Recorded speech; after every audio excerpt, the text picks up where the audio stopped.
isa na namang NBA legend ang nalaglag sa playoffs at ito nga po ay si LeBron James.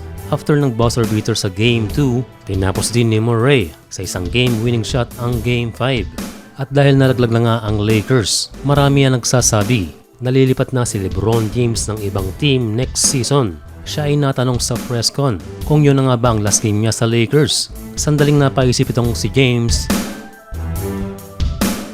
at ito ang kanyang maiksing sagot. Sabi nga nila silence means yes, pero sa reaksyon ni LBJ ay parang kinoconsider niya ito. Mas madali lamang ang sagot yes or no, pero mainam din na siya ay hindi nagsalita at pag-isipan muna ang kanyang mga plano. Pero siyempre sa mga Lakers fans ay hindi nila tatanggihan na maglaro si LeBron James next season.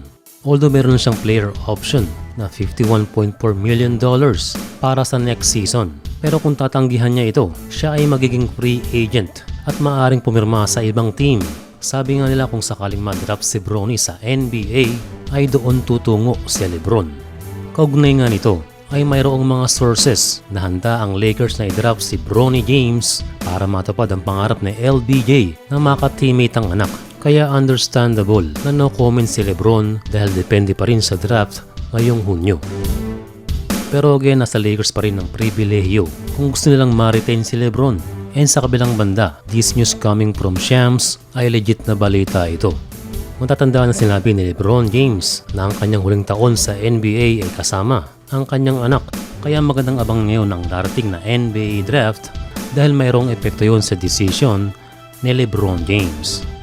Pero ang tanong ng mga eksperto ay kung NBA ready na nga ba itong si Bronny. Kung titignan muna ang mga mock draft sa malalaking sports website ay wala ang pangalan ni Bronny sa top 60. At may mga nagsasabing NBA GM na hindi pa ito ready sa pinakamalaking liga and given na rin na dating siya ay nagkaroon ng issue sa kalusugan.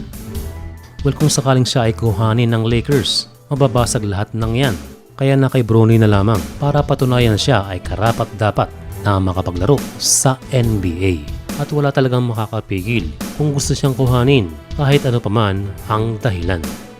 Sa pagkatalo ng Lakers ay uusad na ang Denver Nuggets sa second round na kung saan ay kanilang makakaharap na malakas din na Minnesota Timberwolves. Defensively ay mas mahirap kalaban ng Timberwolves kumpara sa Lakers. And on the other hand, ay isang hamon din si Jamal Murray para sa Timberwolves. Bukod sa kanyang mga clutch baskets, ay iba pa rin talaga ang mayroong Nikola Jokic sa lineup.